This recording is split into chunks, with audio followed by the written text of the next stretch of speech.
Buenas tardes a todos y muchas gracias por estar aquí. Vamos a tener aquí un pequeño aquelarre guerrillero, del cual me satisface muchísimo, aun cuando yo no soy guerrillero. Eh, Soy el coronel Emiliano Blanco, delegado de defensa aquí en Cantabria, y bueno, una de mis misiones es la de difundir la cultura de defensa. Y esto es una auténtica, eh, una reunión de gente amante de la patria, amante de la milicia, y por tanto el mejor caldo de cultivo para mantener el espíritu que seguro que os ha caracterizado toda vuestra vida, no solo el tiempo que llevasteis la boina verde. No iba a hablar nada, me vas a permitir entonces, mi coronel, que sí que diga algunas palabras, porque creo que la situación lo requiere bueno, me lo facilita. Yo insisto, no soy guerrillero, me hubiese gustado, no lo fui, tuve que elegir y me hice piloto de helicópteros, pero mis mejores amigos son los guerrilleros de mi promoción. Mi mejor etapa de la vida fue en los años que estuve en Logroño, llevando a mis colegas y a los alumnos de la Escuela de Operaciones Especiales de Jaca, y luego a todos los guerrilleros del GOE de Burgos, que si hay alguno por aquí, estoy seguro de que se montó alguna vez en mi helicóptero en el pantano de la Cuerza del Pozo, o en Los Cameros, o en el campo de maniobras allí en Burgos. Además de ese, pues los GOEs del norte de España, tanto La Coruña como el que teníamos en Barcelona, eran nuestro territorio habitual de acción. Y la especialización de aquel batallón de helicópteros era en operaciones especiales o en apoyo a las operaciones especiales. Ahora eso ha evolucionado muchísimo. Y lo que nosotros entonces hacíamos a las bravas, ahora se hace con unos helicópteros fabulosos que prácticamente lo hacen ellos todo.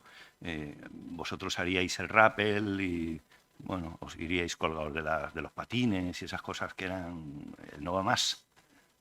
El no va más. Yo lo he hecho para saber qué se siente y me parece que era una cosa extraordinaria, ¿no? Era adrenalina pura en el cuerpo. Para mí, insisto, fueron unos años muy buenos trabajando con vosotros y conociendo el espíritu de las unidades de operaciones especiales.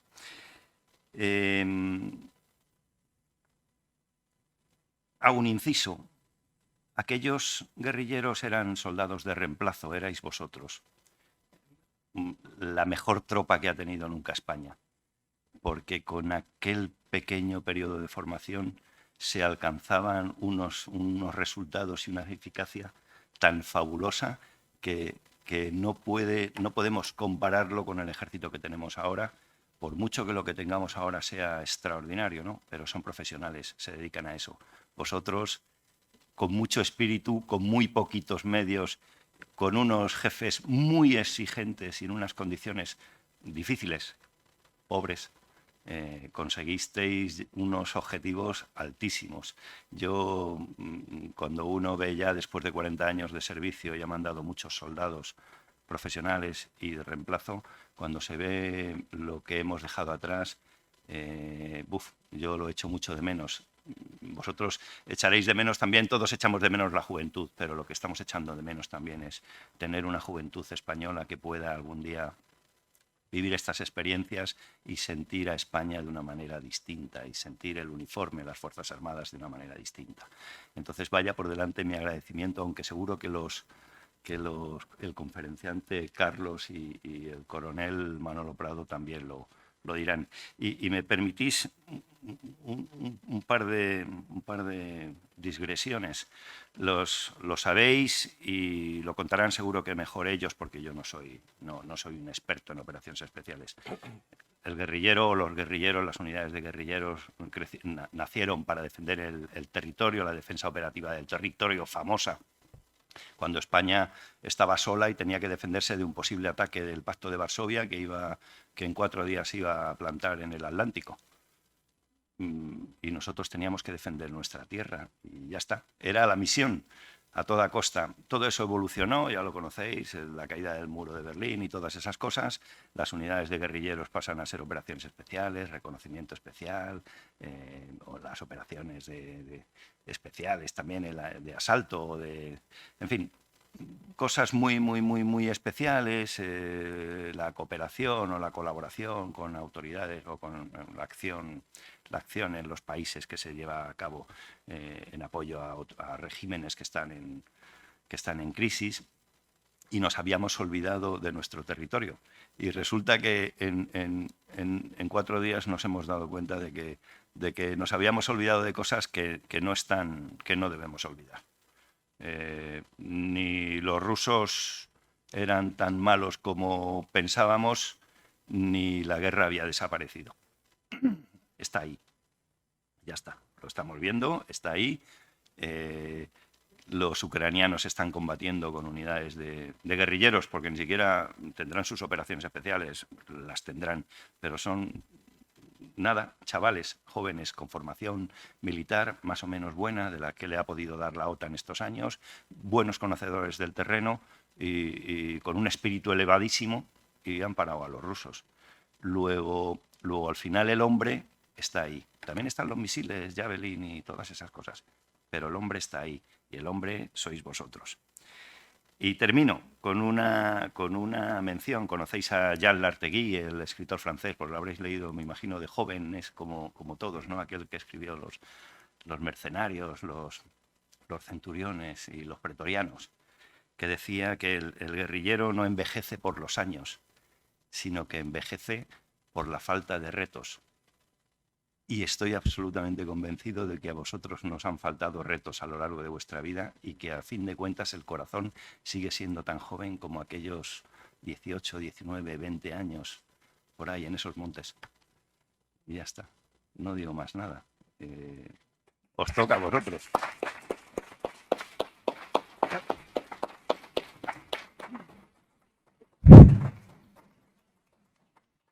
Buenas tardes. Muchas gracias al Ateneo por nuevamente ser nuestra casa y acogernos de nuevo. Aquí, donde estoy sentado, a la derecha de Carlos, el escritor autor de Taconazo, tenía que estar el general de división Jaime Íñiguez. Ha tenido un tema personal importante, familiar, y no podía estar. Por eso está aquí el plan B, que soy yo. Aunque si me explicara más, soy el plan C, pero bueno. Hemos traído 4 cajas de tomates. No son regados por el Guadalope ni por el Ebro en Aragón. No son tomates ecológicos VIP de Cantabria, son tomates de Marruecos. Entonces, cuando terminemos, lo siento por Carlos, vamos a poner las cajas, y el que no esté satisfecho con nosotros, pues el tomatazo, ¿eh? Bien. Si tenemos que hablar de guerrilleros, si en España hablamos de guerrilleros y de operaciones especiales, es imposible no hablar de las guerrillas o de la guerrilla. Y cuando hablamos de guerrillas siempre acabaríamos con nuestra Guerra Nacional de 1808, también llamada Alzamiento Nacional. Guerra de la Independencia también. Los 3 términos se han utilizado y están admitidos. El carácter y espíritu español innato, peculiar, demostró su capacidad de luchar por aquello que considera y consideraba suyo. La forma de lucha conocida como guerrilla se denomina así en la terminología militar de todos los países occidentales, incluidos los anglosajones occidentales, anglosajones por delante de occidentales, desde 1808. Es un término admitido por todos los países occidentales. ¿Cómo surgen las guerrillas? Pues es muy sencillo, es David contra Goliat. Surgen como la reacción inmediata de un pueblo que se levanta contra un invasor ante el que se ve o nos vemos en clara inferioridad para combatirlo. Nos vemos más pequeños, más débiles, y a ellos les vemos, por supuesto, más fuertes para combatirlo militarmente. Podemos así aproximarnos a conceptos como la asimetría o como lo híbrido, conceptos muy de moda hace ya unos años, pues precisamente y mucho por todo lo que mueve Rusia hacia el este, ¿no? Crimea, pues se habla ya del ciberespacio. Bien, podemos pensar que en esta guerrilla de nuestra guerra de independencia hubo conceptos ya asimétricos y conceptos híbridos. Igual que hablamos de un coche híbrido, hablamos de la guerra híbrida. Muchas acciones que incluyen estos conceptos viene existiendo desde hace siglos. En el caso de la Guerra de la Independencia, la acción de la guerrilla, había un ejército regular de España, también estaban los tatarabuelos del Brexit, estaban aquí también, el ejército, era ejército regular, pero había las guerrillas, porque había varias guerrillas. No estaban coordinadas bajo un mando, o sea que no estaban trabajando juntas, pero sí era un apoyo, era una forma de hacia el mismo objetivo. En la Guerra Civil Española no fue así, como lo vamos a ver ahora. Actualmente lo híbrido combina acciones militares convencionales y no convencionales. Convencionales, pues la guerra convencional. No convencionales con acciones no militares diversas de desestabilización, lo que se dice influencia, desestabilizar, con todos los instrumentos de poder, con todos los instrumentos con que cuenta una nación para esa guerra enfrentarse. O invadir, lo estamos viendo con Rusia. Las unidades de operación especiales tienen unas características, capacidades, modos y principios de empleo que las hacen muy aptas para conflictos asimétricos y para la lucha contra la amenaza híbrida. Es el empleo que estamos viendo ahora en Ucrania, pero bueno, ahora entraremos en ello. La actividad guerrillera se desarrolla atacando y sorprendiendo constantemente al adversario. Ese es el objetivo siempre, la sorpresa. Reunirse, dispersarse, reunirse sobre el objetivo, actuar sobre el objetivo, desaparecer. Esa es la filosofía de la guerrilla. Haciéndose invisible, apoyándose en la población. Por eso, cuando ha dicho el coronel, la defensa operativa del territorio es contar con la población, el apoyo de la población en el terreno. Lo que ahora tiene Ucrania, tiene su terreno y su población, contra quien ha entrado allí. Y causándole, por supuesto, tanto perjuicio como pueden ser varias derrotas. Hay muchas características de la guerrilla y las operaciones especiales, pero especialmente hay que significar la flexibilidad, la capacidad de adaptación a la situación en cada momento. Si no te adaptas, desapareces. La ocultación e invisibilidad al enemigo. El conocimiento perfecto de la situación por cada guerrilla en su zona, hablamos de defensa operativa del territorio, cada guerrilla en su zona tiene que conocer perfectamente el terreno, igual que tener su apoyo de la propia población en el terreno. Son las características de las unidades de operaciones especiales. Si pensamos bien, podemos preguntarnos, ¿sería hoy posible, en el caso de ser invadida y ocupada la península ibérica, que pudiéramos ver una Agustina de Aragón, un Juan Martín el Empecinado, un prelado o maestre Rovira, por Gerona, sobre la vía logística marítima de Francia hacia España, o Julián Sánchez el Charro, que fue una guerrilla gracias a la cual fue posible el buen resultado de Arapiles? Bien, pues para verlos hoy, en Europa no tenemos más que mirar hacia Ucrania, donde asistimos a la guerra de un pueblo contra el invasor, claramente superior. En Ucrania ahora están muy activas las operaciones especiales, por supuesto el ejército regular ruso, pero como ha dicho el coronel, el ejército regular ucraniano. Entonces están muy activas las operaciones especiales. Las operaciones especiales rusias están teniendo muchas bajas, Rusia las está teniendo. Las operaciones especiales rusias estaban en Irpin, una población próxima a Kiev, y han tenido muchas bajas. Después recogieron la vanguardia sobre Mariupol y ahí han tenido la intemerata de bajas, muy altas bajas. Las operaciones especiales rusas, que también fueron en Siria. También están las operaciones especiales de Ucrania, por supuesto. Sabemos, por ejemplo, es muy irónico y muy divertido, pero que han rescatado un vehículo que lo utilizaban los ejércitos en el siglo XIX, que es la bicicleta. Hay una fábrica de bicicletas y le han puesto un motor eléctrico y es como se infiltran a través de los bosques, porque la bicicleta eléctrica pues no hace mucho ruido como una moto. Y hay alguien más ahí de operaciones especiales que está muy activo, pero con muy buena cobertura, que es las operaciones especiales inglesas. Las operaciones especiales inglesas están ahí, muchos con cobertura sanitaria como médicos. Están ahí y participan de... Ya sabemos que lo llevan en la sangre, lo llevan en el ADN pirata y siempre huelen el botín y ahí están moviéndose. Guerrillas y operaciones especiales tienen en común su necesidad de empleo cuando un pueblo o un ejército se encuentran en inferioridad respecto a su adversario o ha perdido su capacidad militar. Ha habido casos en que cuando pierdes tu capacidad, pues no te queda más remedio que defenderte así. Desde hace algunas décadas siempre ha habido una referencia a lo largo de la historia, en cada época un ejército de referencia. Podemos pensar en el ejército imperial de Roma, podemos pensar en los tercios españoles, en el ejército de Napoleón, el ejército francés de Napoleón, en el ejército alemán, pero actualmente, desde hace décadas, desde hace ya tiempo, la referencia es el ejército de Estados Unidos. Y la referencia para operaciones especiales también es Estados Unidos. El ejército norteamericano es la referencia para la mayoría de los países occidentales, para todos los aspectos, la doctrina, los procedimientos, la orgánica. La guerra de Vietnam fue el tercer gran conflicto, tras la Segunda Guerra Mundial, la Segunda Gran Guerra y la Guerra de Corea, que tuvieron a Estados Unidos implicados durante 4 décadas.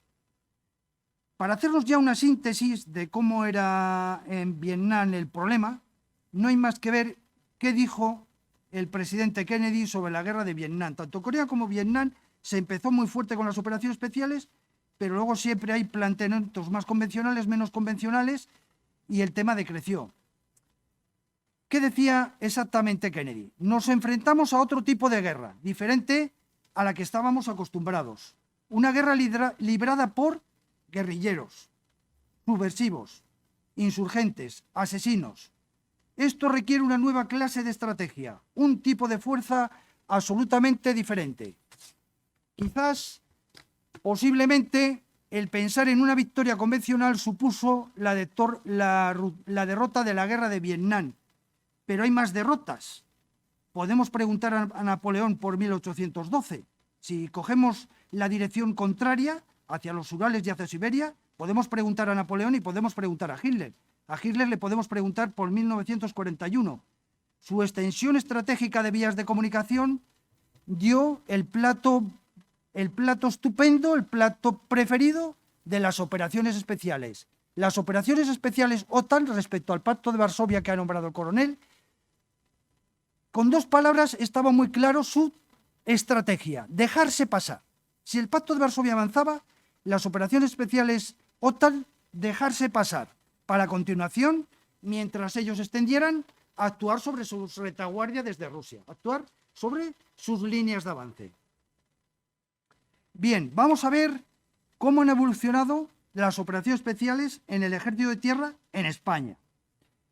La forma de lucha guerrillera se remonta a muchos siglos atrás, como las guerras, de una forma unida o de una forma separada.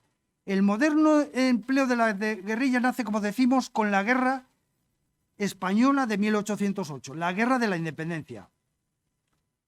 Con la guerra civil española y la Segunda Guerra Mundial, la utilización de unidades de operaciones especiales tras las líneas enemigas se realizó integradas, aquí ya estuvieron integradas en el ejército regular y coordinadas en la estrategia global del mando. O sea, ya formaban parte junto con el ejército. Y eran ejército, claro, porque eran operaciones especiales del ejército. Era una extraordinaria innovación. Ya sabemos que en la Guerra Civil Española fue un laboratorio que se probaron unidades aerotransportadas, bombardeo de ciudades desde el aire, hasta la propaganda. Y una de las cosas que se probó fue integrar las guerrillas o las unidades de operaciones especiales con el mando. De esta forma, el empleo de las guerrillas como operaciones especiales comenzó a dejar de ser patrimonio de los ejércitos débiles para incorporarse en los ejércitos más modernos y avanzados, teniéndolas en cuenta en la estrategia del mando.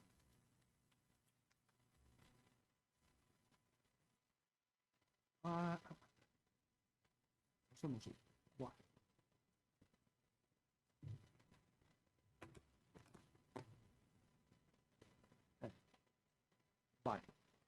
Bien, perfecto. Vale, aquí habíamos traído esta foto dedicada a los de helicópteros. Bien. Estas fotos, nos queda otro general de perfil de operaciones especiales que le tenemos que agradecer. Estas fotos son una exposición que hay ahora en Alicante, en Alcoy, de boinas verdes en acción. Bien. Hemos estado en 1808, la guerrilla. Bien.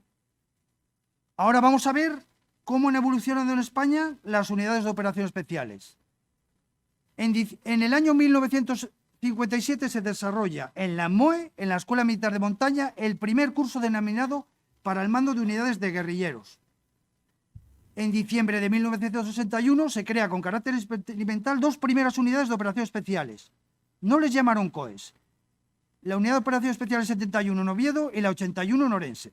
Y ya a partir de 1965 hasta 1969 se crearon hasta un total de 20 compañías de operaciones especiales, siendo como definitivamente se van a llamar las COES, la COE, la Compañía de Operaciones Especiales.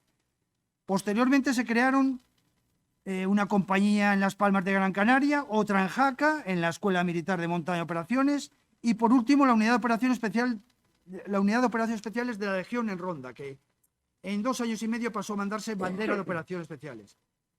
Estas COES se organizaron dentro del concepto de defensa operativa del territorio y en su mayoría quedaron adscritas administrativamente y operativamente, una en cada regimiento de las brigadas conocidas como Brigadas de Defensa Operativa del Territorio. A mediados de los 70, los tercios saharianos de la Legión organizaron unidades de operaciones especiales, pero de entidad sección, conocidas como SOE, Sección de Operaciones Especiales, que posteriormente, al reunirlas, formaron el núcleo de la primera unidad de operaciones especiales de la Legión. En mayo de 1979 se crea el GOE Órdenes Militares, en Madrid.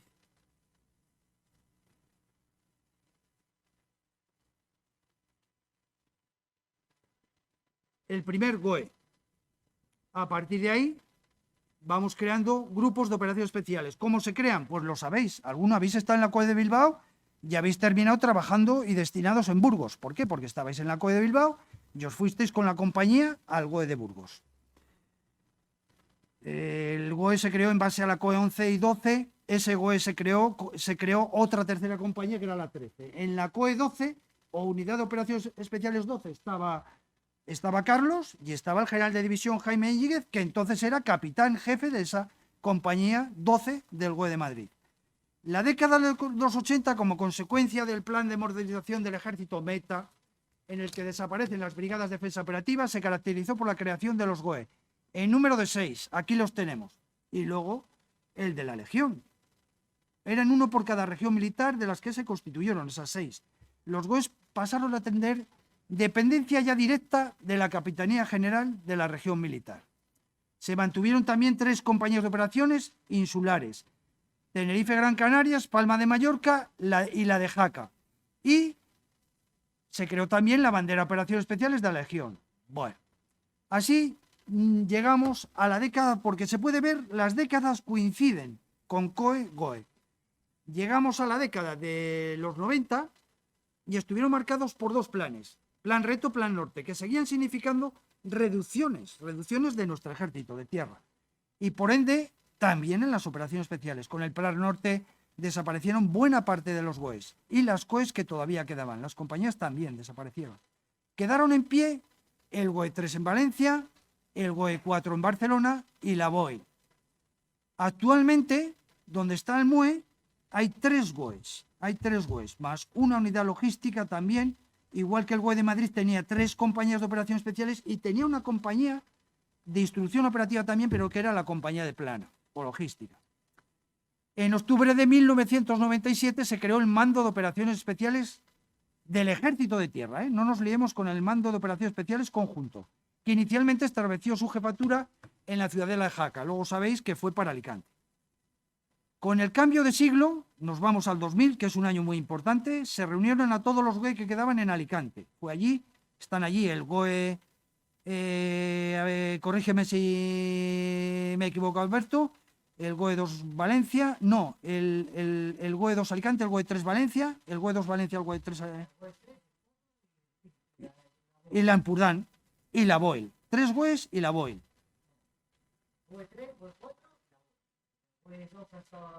Un tiempo.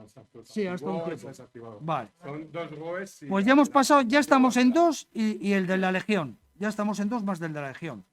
Pero al principio estaban, cuando se crea allí, hay 3 más el de la Legión. lo mismo. ¿No dices que estuvo 2 años el BOE? Bueno, No, Santa Fe de Granada se activó por el tema yihadista y tal. eso es, eso es. Pero bueno, Eso es. fue un poquito así. Bueno, estaba en la penumbra, detrás de la cortina, pero estaba. Esta primera década del siglo XXIX se caracterizó. Empieza la profesionalización. En el año 2000 empieza la profesionalización del personal de tropa para la consolidación del MOE. Ahora el personal de tropa actualmente está realizando curso de operaciones especiales y tienen su formación operativa a nivel, alcanzando prácticamente para sus puestos tácticos prácticamente casi el nivel de los mandos, oficiales u suboficiales. Y claramente, sobre todo, sirvió para asentar la consolidación del mando de operaciones, sirvió para asentar las bases de lo que van a ser unas operaciones especiales modernas. Para todos los despliegues se intervienen las FAS. Bien. Pues, ¿cómo vamos de tiempo, Carlos? Bueno, queda 4 palabras.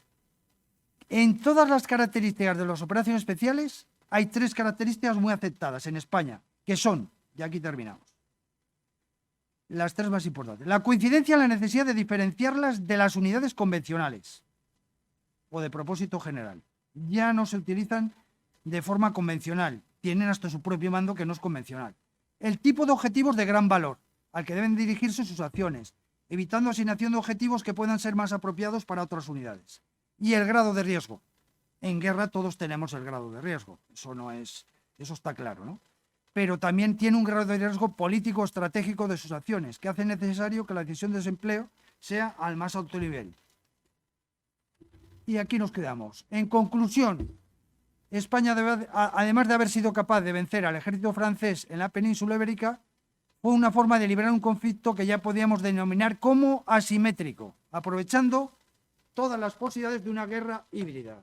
La guerrilla es una aportación española a la forma de combatir a un enemigo superior. Carlos.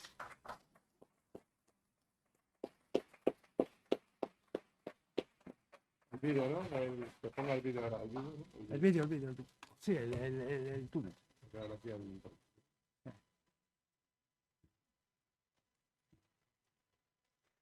Buenas tardes. Lo primero, agradecer a la administración del Ateneo el que sea posible presentar este libro en este escenario tan bonito, tan chulo. La verdad es que me encanta. Gracias también a la Delegación de Defensa de Cantabria, que ha hecho posible que pueda estar aquí hoy presentando este libro con ustedes, personalizando al coronel delegado Emiliano Blanco Martín, y al mismo tiempo gracias por sus palabras, y que por cierto me ha apuntado esa cita me ha encantado, no lo conocía. Como no, también al coronel Manuel Prado, que igual que aparte de sin haberlos conocido previamente, ha hecho muchísimo porque esto pudiera ocurrir, y gracias por sus palabras, por supuesto. No quiero olvidar tampoco a Alfonso Burgón, una persona que desde otro ámbito pues también ha hecho que este evento sea posible. Y por último, pues, lógicamente, gracias a todos vosotros pues, por estar aquí este ratito, y veo que afortunadamente hay mucho veterano, mucha milicia, y eso me gusta, porque, por supuesto, el resto de asistentes. He dicho todo esto, los agradecimientos, voy a ir breve porque el coronel se me ha chupado media conferencia en la broma. De todas formas, ya he visto que bastantes tenéis el libro, otros lo habéis comprado ahora. En fin, no me voy a enrollar mucho porque quiero decir que estoy breve. Otras veces me he enrollado más en otras conferencias, pero ya voy aprendiendo.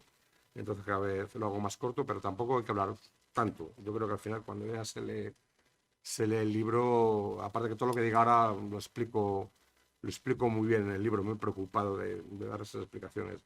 Entonces, centrándonos en Taconazo, me gusta cogerlo, se me encuentra, luego lo mareo, lo maltrato. Taconazo es un libro que básicamente, bueno, aprovechando el hilo de las palabras del coronel, que nos ha resumido brevemente un poco lo que es la historia y la evolución de las operaciones especiales en España.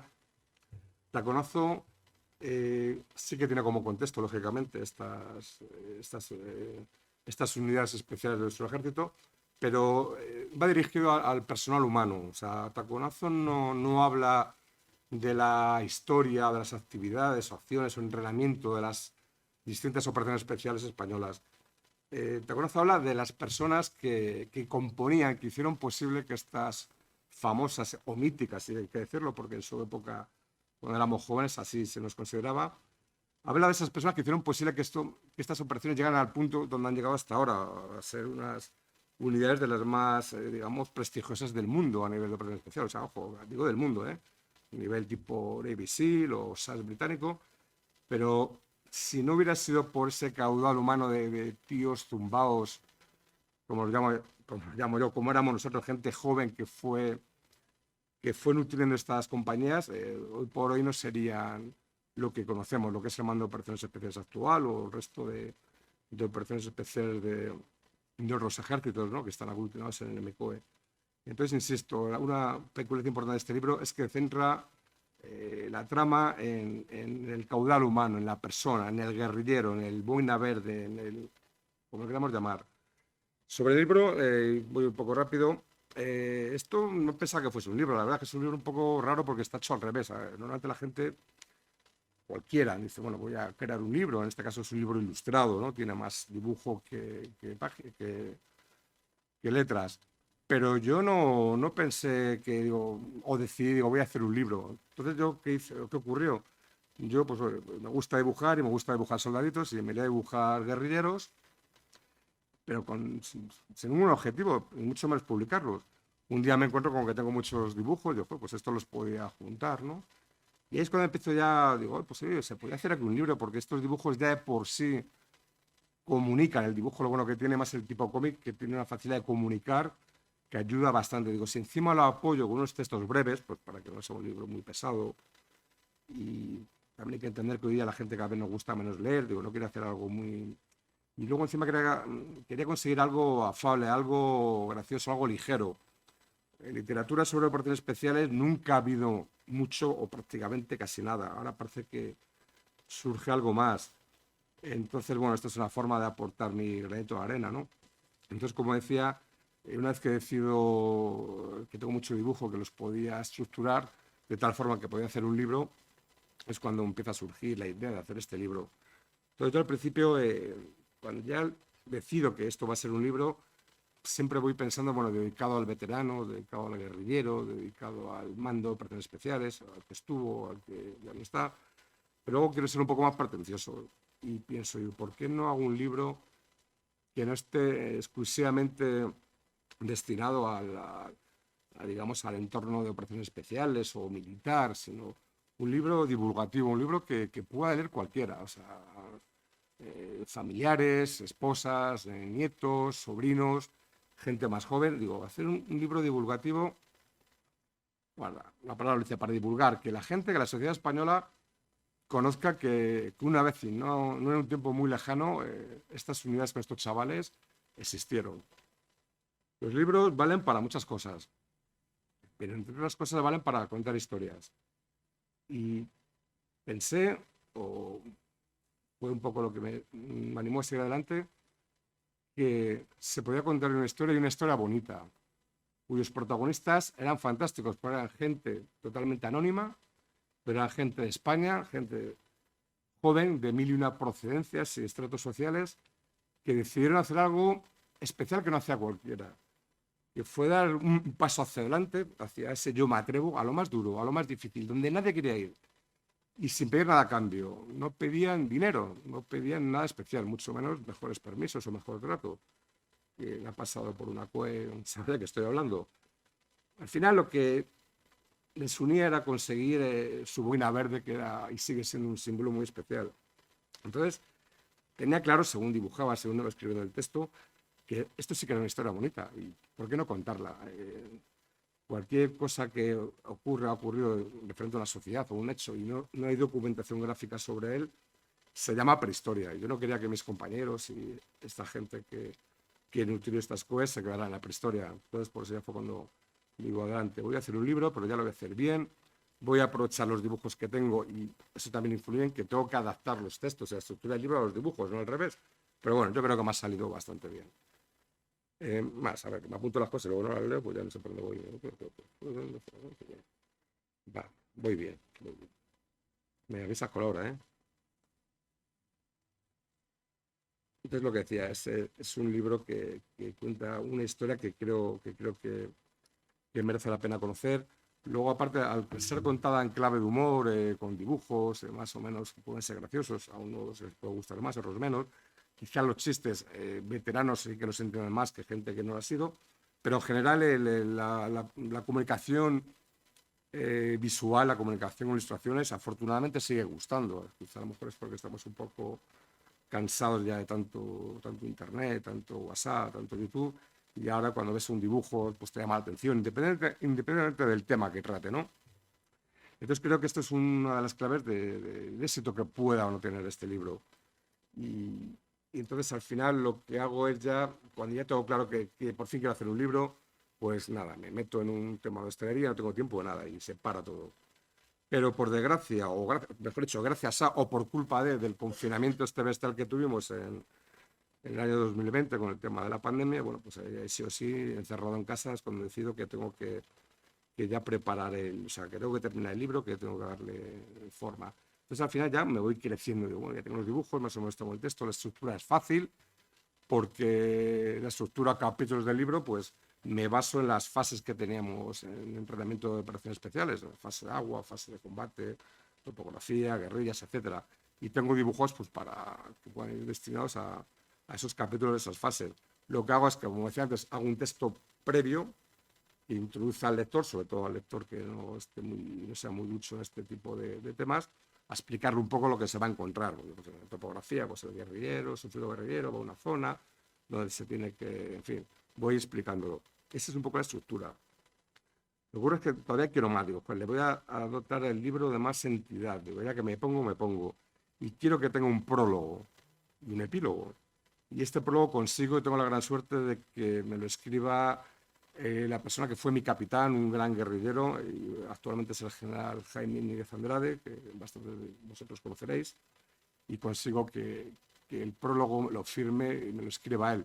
Si me lo hubiera ofrecido un escritor famoso, uno de él, hubiese estado encantado, pero yo quería que el prólogo de este libro concreto lo hiciera un guerrillero y si encima fue mi capitán, mucho mejor. Consigo ya un epílogo para que me lo haga el que fue otro general de brigada, José Conde de Arjona, y también fue mi teniente, consigo que digamos que dedique unas palabras bonitas para el fin del libro. Entonces ya, bueno, ya le pongo un índice, ya le pongo una introducción mía en la que más o menos cuento por qué hago el libro, para qué pienso que puede valer el libro, a quién va dirigido, y ya me meto de lleno. Bueno, hay unas palabras que yo hice en el primer encuentro que tuvimos de veteranos, que digamos que un poco son la síntesis del sentimiento de un guerrillero, también están ahí, y que el general utilizó en su libro. Luego hay otro capítulo dedicado a la madre del cordero que cuenta los inicios. A ver, voy rápido porque tampoco quiero aburrir mucho. En fin, que ya al libro cada día se me ocurre algo. Ya no solo son las fases, le voy añadiendo algo más. Y ya me lanzo con el capítulo veteranos, porque es el primer capítulo que va dedicado a los veteranos. Y ya, bueno, los capítulos pues decía de las fases. Este libro tiene una serie de peculiaridades. Por ejemplo, que es un libro, como he dicho antes, que empiezo al revés, sin pensar que iba a ser un libro.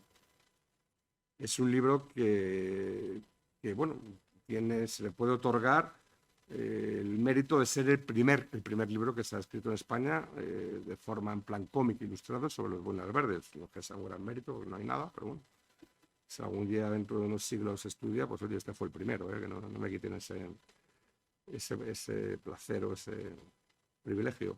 Otras cosas que tiene este libro un poco especiales, que aparte de la temática que ya os he explicado de qué va, que es fácil, es la vida de esos guerrilleros, esos chavales jóvenes que se metían en lo peor sin saber a dónde iban, su entrenamiento, su endurecimiento, todo. Luego las anécdotas, porque a lo largo de 4 décadas, desde los 60 hasta el 2000, pues imaginaos la cantidad de miles y miles de anécdotas que han podido ocurrir en todas las compañías de operaciones especiales. Pero claro, aquí lógicamente es imposible, haría falta una enciclopedia extensísima. Entonces, bueno, esto al final es un poco el paradigma, ¿no? De la condensación de la vida del soldado de operaciones especiales, que cuando cogéis el libro seguro que os vais a identificar. Entonces, como decía, aparte de eso de peculiar, aparte que he intentado que sea un libro ligero de leer, que no sea muy pesado, que se pueda empezar desde cualquier lado. un libro que a pesar de su volumen que sea llevadero, lo puedas llevar, bueno, en el metro aquí no, que no hay, pero vamos, en el tren, en cualquier sitio, en una cafetería.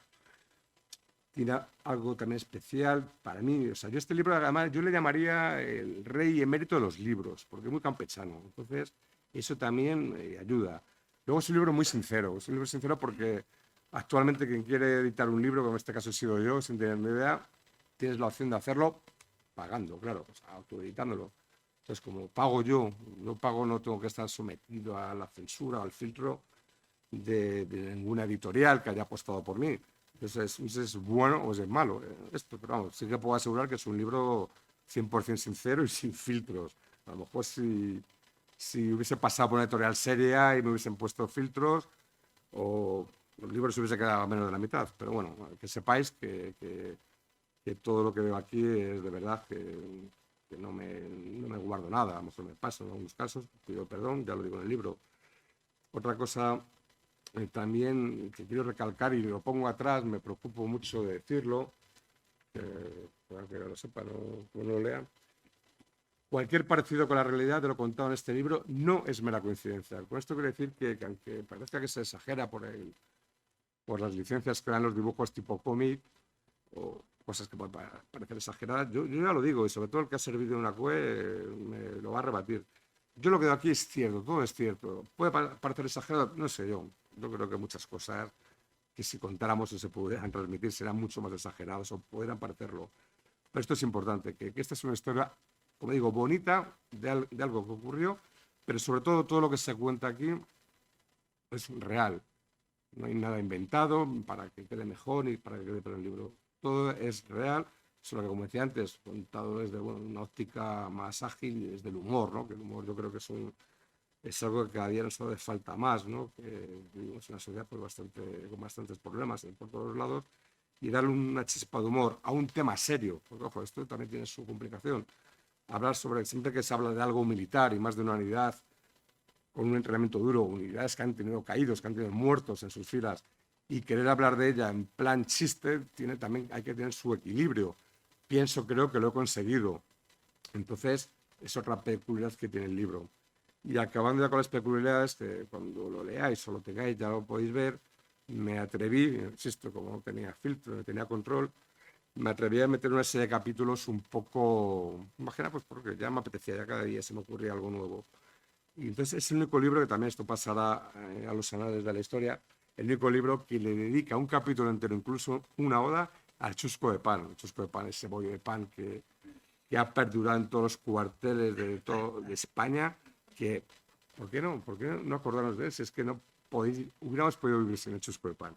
Bueno, pues este libro le dedica un capítulo con sus dibujos al chusco de pan y hasta una oda bonita. Eso es algo distinto. Hay otro capítulo, por ejemplo, que aunque es extemporáneo, lo dedico al COVID, Annus Horribilis, porque, bueno, como os he comentado, cuando estaba finalizando el libro, estaba con el tema del confinamiento y dije, tengo que hacer algo. A ver, no puedo obviar esto que está ocurriendo, y ahora que tengo la oportunidad de transmitir un libro, voy a añadir este capítulo, un poco haciendo malabares, cómo hubiesen actuado los guerrilleros de los años 70, 80 o 90 si les hubiera tocado afrontar ese reto, y al mismo tiempo ya aprovecho pues, para dedicárselo a la gente que ha caído en esta batalla. Eso lo añado, igual que hay otro capítulo también extemporáneo, un poco raro, que lo digo a las mujeres. A ver, las mujeres en nuestra época de guerrilleros en un ejército de reemplazo no existían. O si había alguna mujer en el ejército era un testimonio mínimo y mucho menos en operaciones especiales. Pero bueno, digo, mucho chico, mucho guerrillero, y voy a meter a alguna chica, un poco por variar. Y bueno, tiene un capítulo muy breve dedicado al Atleti de Madrid, que, a ver, yo está obvio ya que soy del Atleti, ¿no? Pero no voy por el tema futbolero. Lo que pasa es que siempre he pensado que había un paralelismo tremendo entre el hincha del Atleti y el guerrillero. Digo, el sufridor, pues, ¿por qué no? Pues ya. Insisto, como no tengo filtros, pues ala, ya está. Digo, mira, a lo mejor es de la editorial que lo paga, del Madrid, me dice que no, pero como yo lo hago, siempre lo quiso, me lo como. Y luego creo que no tiene así algo más que pueda comentar. El chusco, sí, el COVID, tal. Y luego ya sí termino. Bueno, pues lo que decía antes, para conseguir la estructura de un libro como Dios manda, pues ya tiene un capítulo de agradecimientos, otro pequeño de bibliografía, Hay una despedida con dibujos sobre los chavales cuando abandonan el cuartel. Y termino el libro con las palabras muy breves de un veterano, bueno, cogí por ahí al azar. Y dije, oye, macho, si este libro, entre todo, digamos, su principal objetivo es dedicarlo a los veteranos, quería que un veterano, al que no conozco, simplemente que me dedicase unas palabras breves, pero emotivas, y aquí las incluyo también, no es que sean de una calidad literaria especial, pero lo importante es que son muy emotivas y, insisto, vienen directamente de un veterano que sirvió en una COE. Y bueno, y creo que al final he conseguido un libro aceptable, pero insisto, o sea, digo mucho insisto, perdón. Pero sobre todo quiero que sepáis que es un libro que no está aquí para vender libros, porque yo a esto no me dedico y ni creo que me pueda dedicar económicamente. Yo creo que este libro se divulgue, que bueno, para divulgarlo hay que venderlo, lógicamente, pero que a nivel la petit comité entre vuestros amigos, grupos de WhatsApp, una vez que lo hayáis leído y os guste, por supuesto, que espero que sí, creo que sí, pues que lo veáis difundiendo, porque yo creo que no debe haber ningún hogar de ningún veterano que no tenga en su biblioteca, en el salón de su casa, en la estantería, un ejemplar de Taconazo, porque es lo que he dicho antes, es que es la síntesis, es la esencia de lo que hemos vivido todos, unos de una forma, otros de otra, unos mejor, otros peor, pero en general creo que es un resumen de esa vida de soldado, una vida dura, una vida intensa, una instrucción de verdad que, como ha comentado antes el coronel, ahora ahí tenemos un ejército profesional excepcional, pero no olvidemos que éramos unos chavales y dedicamos el 100% de nuestro tiempo a servir a España con mucho honor y sobre todo estando en una compañía de operaciones especiales. Por lo tanto, yo os animo a que cuando podáis lo adquiráis y lo leáis.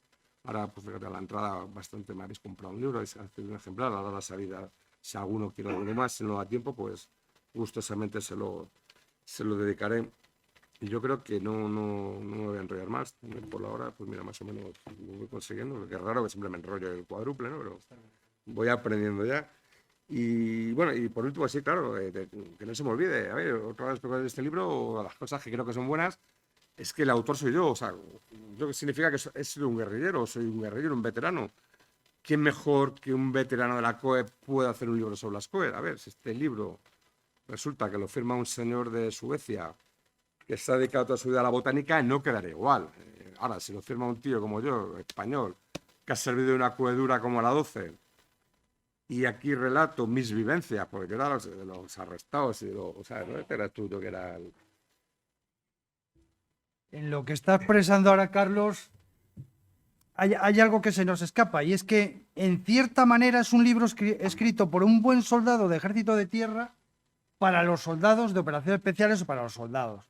Y eso yo creo que era una parte que faltaba, porque podemos hacer libros de Rommel, de Montgomery o del sargento Furia, pero yo creo que faltaba esto, un libro del soldado español.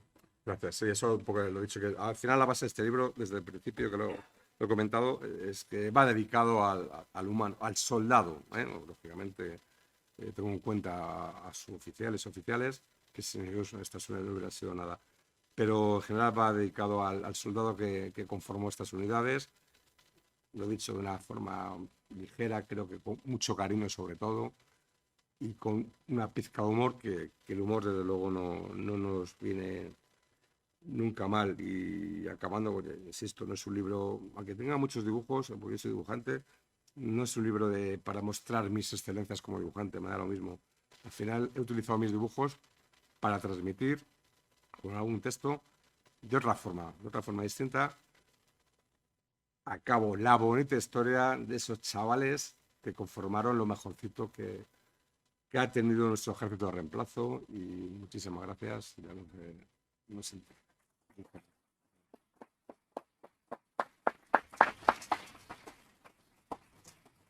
Algo se me habrá olvidado, pero ya ha ido rápido. Muchísimas gracias. Si tenéis ahora alguna pregunta, tanto a mí como al coronel, sobre el tema de operaciones especiales, sobre el libro, estaremos encantados de responderos. Si no hay preguntas a la que salís, lo que os he comentado antes, si queréis adquirir algún ejemplar. Pero vamos, primero por ahí, si tenéis alguna pregunta, creo que ahora es el momento, ¿no? Luego ya que callen para siempre, pero ahora es el momento. Me he clavado, me he clavado. Clavado en tiempo. El más antiguo, vamos, joder, si será antiguo el Coronel Cuenca, que es la promoción de mi padre. Y yo hace ya años que soy coronel, estoy ya en la reserva. Es un mito, lo conocéis vosotros, los que habéis estado a sus órdenes. Es un mito. Claro, es que es capitán, que entre otras cosas es la profesión más bonita, como definía aquel poeta. Y entonces, pues él también nos va a decir una palabra sí, claro. La idea final que El libro hace que los recuerdos de hace, pues nada menos, yo voy a la COE de Bilbao en el año 71 y estoy hasta el año 79 que asciendo a comandante. Yo creo que no hay ninguno que esté más tiempo en la COE. Aquí el 80 al 90% han sido soldados míos. Es una época difícil. Año 71, Bilbao, líos, pim, pam, asesinatos y demás. Y nos mandan al Pirineo y nos tiramos 2 años en Navarra, intentando coger algún etarra, pero eso era una utopía, porque una frontera que tenía 100 y pico kilómetros desde Vera de Bidasoa hasta Roncesvalles, pues era muy difícil, con 3 unidades, que eran la COE de Bilbao, la COE de Burgos y la compañía de esquiadores escaladores de la división de montaña de guarnición en Estella, poder brincar a alguien. Es muy difícil. Nosotros únicamente que podíamos es, si se ha hecho algo, han asesinado a alguien y demás, y se quieren replegar a irse a Francia, entonces podíamos, con tiempo, intentar buscar zonas de paso para poder cogerlos, pero bueno, era dificilísimo. No teníamos medios, lo de siempre. Las COEs al principio fueron totalmente independientes, aunque dependían de los capitanes generales, como lo ha dicho el coronel Prado, y de las capitanías, pero tenías un programa de instrucción y luego normalmente, por lo menos a mí, nadie se metía con las cosas, porque estábamos en los cuarteles en que las compañías no hacían servicio, no te dejaban salir por la noche, en Bilbao por la noche a hacer marchas, pues no me dejaban. Tenía que ir a Vitoria a hacerlo a Araca, dentro de los 10 días que teníamos todos los meses de salidas al campo. Yo fui el primero que metió la fase de nieve y la fase de agua en 20 días, porque claro, en 10 días es muy difícil a un tío enseñarle a esquiar. Y otro a nadar.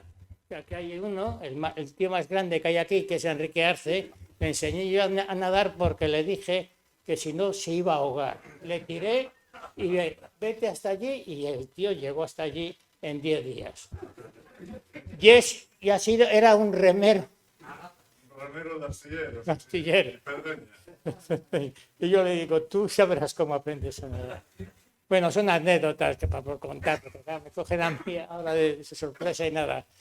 Pues yo, para mí, es los 8 o 9 años mejores de mi vida. Los más duros si quieres, pero los mejores. Y de hecho, todos los años me reúno con unos grupos que han tenido distintos. Hay 60 y tantos de aquí de que vienen, 60 y tantos que nos reunimos a una comida. Y estamos yendo a todos los sitios que estuvimos cuando hicieron el servicio militar. Pues Navarra, La Rioja, Palencia, Burgos, Cantabria, no sé si me dejo algo más. Reynosa es Cantabria. En fin, el libro que ha hecho aquí el amigo Burgos, pues como lo ha dicho él, es pensando en vosotros. No en los mandos. Los mandos siempre son unos, perdona la expresión, unos cabrones. Porque es verdad. Es verdad. Porque tiene que exigir, y claro, entonces el soldado, cuando con 20 años o 21 años, se echa para atrás. Pero bueno, manda ahora que haga flexiones, ya tal, que corra no sé cuántos con el fusil, y otro tal. Entonces, yo por lo menos a nadie le he metido en el calabozo. Yo a una persona la arrestaba y no lo metía al calabozo, si había hecho, y eso que me hicieron algunas gordas. ¿Por qué? Porque lo perdía. Mientras estaba en el calabozo, se quitaba una fase, por ejemplo, la nieve. Entonces, nada, únicamente en el sitio que estábamos acampados, pues nada, pues a la hora de las suetos iban al pueblo a tomarse unos vinos, pues él se tenía que quedar allí, quedar en el campamento o en el sitio donde estuviésemos. Luego, las COEs, el GOE, claro, ya, y los medios que teníamos eran muy limitados. Eso es verdad, porque claro, las DOT es una época muy mala para eso, hasta que llega la ayuda americana de tal y debemos tener algún vehículo, como eran los Willys, los todoterrenos, porque a veces cuando íbamos al campo, la ambulancia era mi coche. Yo le decía lleva mi coche. Salíamos del cuartel y ese coche, pues si algún accidente que tuvimos y demás, cogía y lo llevaban al hospital. Hay aquí a un teniente en el Pagasarri, en Bilbao, pues haciendo prácticas de escalada, pues cogió, vio una culebra, la cogió y era una víbora. A evacuarlo. Pues claro, el coche, lo fuimos, lo llevamos y tal. Yo pedí que nos diesen un suero antiponzoñoso y claro, me contestaron que el ejército no tenía eso. Claro. Y yo pues me dije, pues no sé por qué, pues, oye, porque estamos en el campo 10 días, y te encuentras con cosas de estas, ¿por qué no puedes llevar? Era el paquete de cura individual que no era nada. Pero teníamos 2 médicos, yo por lo menos en la COE había 2 médicos, 2 soldados médicos que habían acabado, y entonces son los que nos llevaban. Al tiro y a lo que hacía posible, decían, hay que llevar el cura. Y yo decía, ¿qué va el cura? Pues si no hay curas, hombre, ¿cómo vamos a llevar curas? En fin, ¿qué pasa aquí? Yo tengo ya 86 años, voy a cumplir, y entonces, pues claro, la pelota no funciona como yo quisiera. Bueno, pues nada, os doy la enhorabuena por estar aquí, comprarle el libro a este señor que ha hecho un trabajo, porque además es así, ¿verdad? Porque eso tal vez lo tenéis tiempo. Que tiene poca letra y mucho dibujo. Y nada, os deseo a todos mucha salud y pensar que lo que habéis sido lo lleváis aquí y es lo más grande que por lo menos para mí, que soy un profesional, y vosotros que sois casi profesionales. Porque en un año no se puede hacer un guerrillero como lo están haciendo ahora. Se necesita 3 años para dominar todo. O sea, queda todo muy elemental. Porque no puedes tú aprender a esquiar como el curso de montaña. Un señor se tira 6 meses esquiando. En 20 días dormíais un día en un iglú. Pues claro, un día. Lo que pasa que ya los mandos, pues estábamos 20 días durmiendo en un iglú, pasando frío, pasando tal, es distinto. Hoy en día ya, al ser profesionales, porque yo propuse también que fuesen el curso de paracaidistas los soldados. Ya no lo hacían. Y entonces hay... A ver, vosotros habéis conocido a Leandro, Leandro, el que tuvo un accidente, falleció por un accidente en acto de servicio. Este hombre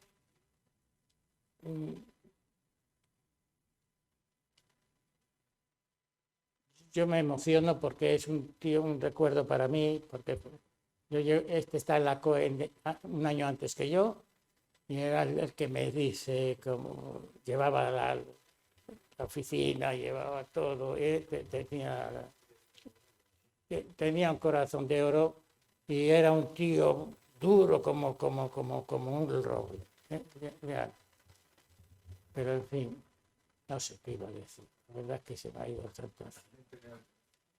El teniente León.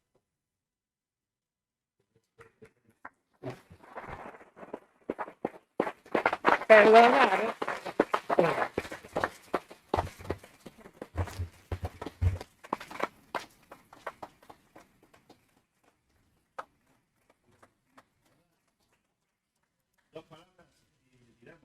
Muchas gracias, Carlos, porque has removido los recuerdos y has enardecido los corazones y los espíritus. Y muchas gracias a todos los corazones.